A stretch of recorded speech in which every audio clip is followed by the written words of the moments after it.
Now, we all know that wheelchair tennis has been in the headlines for all the right reasons this week after victory in the French Open by wheelchair doubles tennis stars Kgothatso Montjane as well as Ramphadi, both returning to South Africa to great acclaim for their amazing feat. In studio, we are now joined by KG. Good morning. Good morning to you and good morning to the viewers. KG, I feel like we can give you a new nickname. We could call you KG the history maker, because for the greatest part of your career, that's what you've done. You've broken the barriers, you've made history, you've given the children of the village where you come from hope, and children all across the country and the continent. Yeah, man, I just feel like with our history in this country, it just shows that, you know, we are making a progress. It might look slow, but it's progress, you know. So we're having to see people like me play in a sport like tennis, which back in the past you wouldn't get, you know, black people doing it. I just feel like it's a hope that we're moving forward. It's progress. And for you specifically, I mean, some people are sitting at home and they're watching you winning all of these doubles tournaments with your partner, and they don't know that you were forced into tennis.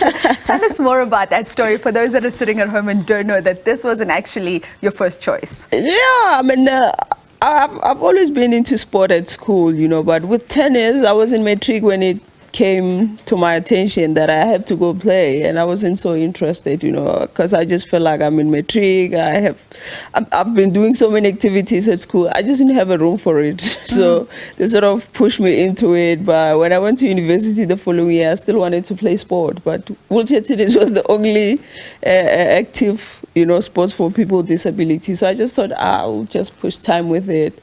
And yeah, then I just got stuck into it.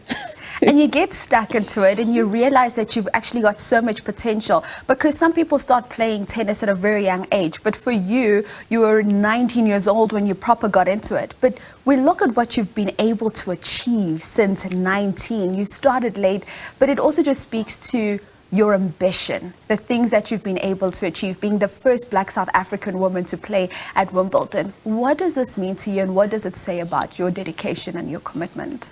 Yeah, I think it just shows that when you have a tenacity, you can do anything in life, you know. So for me, I think I realized that I was way into this thing to actually quit, you know, and I've looked around that we don't really have a lot of, you know, tennis players. So if I don't do it, we should do it, you know. So I had to really push myself, and I realized that I'm talented. So how am I going to work? So I had to back it up, you know, with hard work to make it work, because I feel like it's difficult to really pick up the racket at 19 and tell yourself you can become a pro. You know, it's unrealistic. So I just had to, you know, create a room to learn, you know, study other players and expand my knowledge, you know, talk to different coaches now and then, hear what they think. So yeah, it's just how it is. But I think it just took like hard work and dedication and a lot of discipline, you know, because yeah, it's tough, you know, the muscle memory at 19 to teach it over and over again. It's quite difficult, but I'm just happy it's working out, and I just hope it can inspire, you know, the young ones so that they realize that this sport, it's also for them too. You speak about having moments where you've wanted to quit. Is the thing that kept you going in all those difficult moments the fact that so many people were looking up to you and being inspired by you? Is that what kept you going? Look, I just feel like tennis is so therapeutic to me. One day I don't want to do it. One day I'm playing it and I'm feeling like this thing keeps me sane, you know. So I really don't know what is it about it. But yeah, at the same time, I just feel like I want to do it, you know, for the people, you know, looking at where we're coming from. You know, there was never an opportunity for that. So I'm just like, I'm passionate about sports. So why sports like tennis is not as popular as soccer, you know, I'm just like, no, maybe if I keep doing it, it will, you know, spark interest in other people. So, and we can't all be like you, we can't all be TV hosts, you know. So one has to do it, you know, one has to sacrifice something to get it right, because it doesn't come easy, you know. It's really easy to play sports like tennis. What comes behind it, it's a lot of stress, but, you know, one has to do it. One has to deal with that. So I think I just made that choice so that I can inspire the others too. to take it Many up. people look at you now, and you're so right. They look at you and we see their inspiration. But you've had some difficult times in your career. You wrote your very first sponsorship proposal yourself to keep yourself going in the sport of tennis. But you now find yourself in a place where you've got a full team behind you. How important is it for you to have that structure of support? It's important to have a structure of support, because in sport, without support, I don't really think you can really get far. And I'm just glad that God gave me that wisdom to not give up, but be like, okay, maybe try doing something like that. Write a proposal What was yourself. in this proposal? just bring us into it. What did you put in this proposal? Oh, man. Quite funny one. You know, when I look at what Optimize did and I look at what I did, I'm like, I don't know what I was doing here.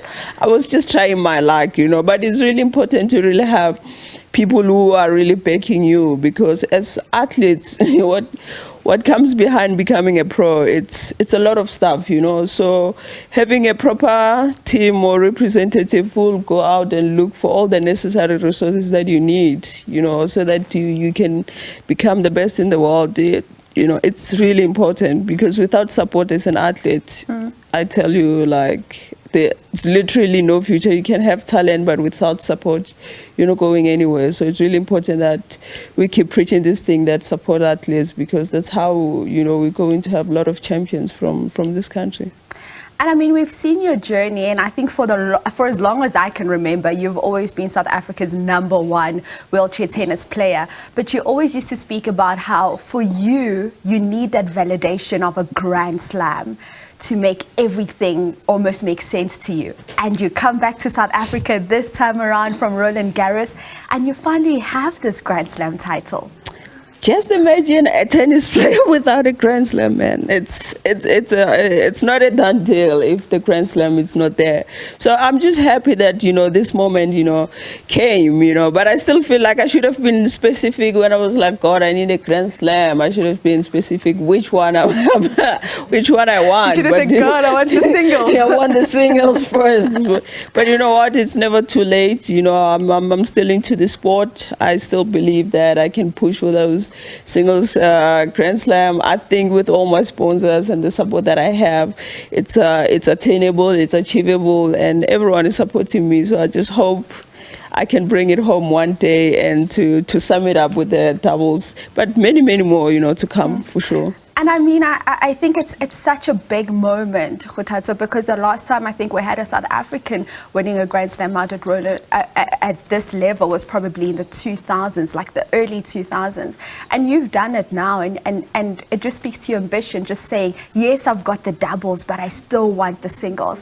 And you still do have Wimbledon coming up. Talk us through just quickly as we start to wrap up with you. Wimbledon experience in 2018. Agonizingly close, but didn't quite go where you wanted to go. But I heard there was a bit of a story around the wheelchair you were using at the time. Tell me about that. Yeah, I mean, first time at Wimbledon, obviously my chair wasn't one of the best, but you know what, for me, I was just happy for the experience, because in 2018, it was my first time on grass, never played on grass before, and I went in to win my first match, and it was great. But you know, after changing my chair, after working with Optimize, they actually got me a better chair together with Max Steel, and I went also to the final in 2021.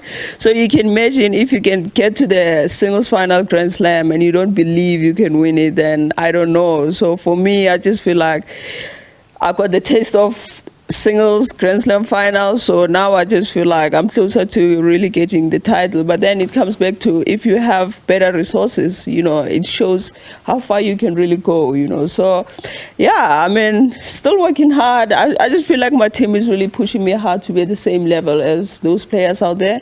And, you know, with just my tenacity and belief, you know, and my hard work, I just believe that it will happen. Kgothatso, thank you so much for your time this morning, and congratulations once again. We look forward to seeing what you're going to do at Wimbledon this time around. That is, of course, Kgothatso Montjane winning this year at Roland Garros, the French Open, and that doubles tournament. I mean, such a moment for South Africa, and we look forward to seeing what she's still yet to do in terms of her tennis career.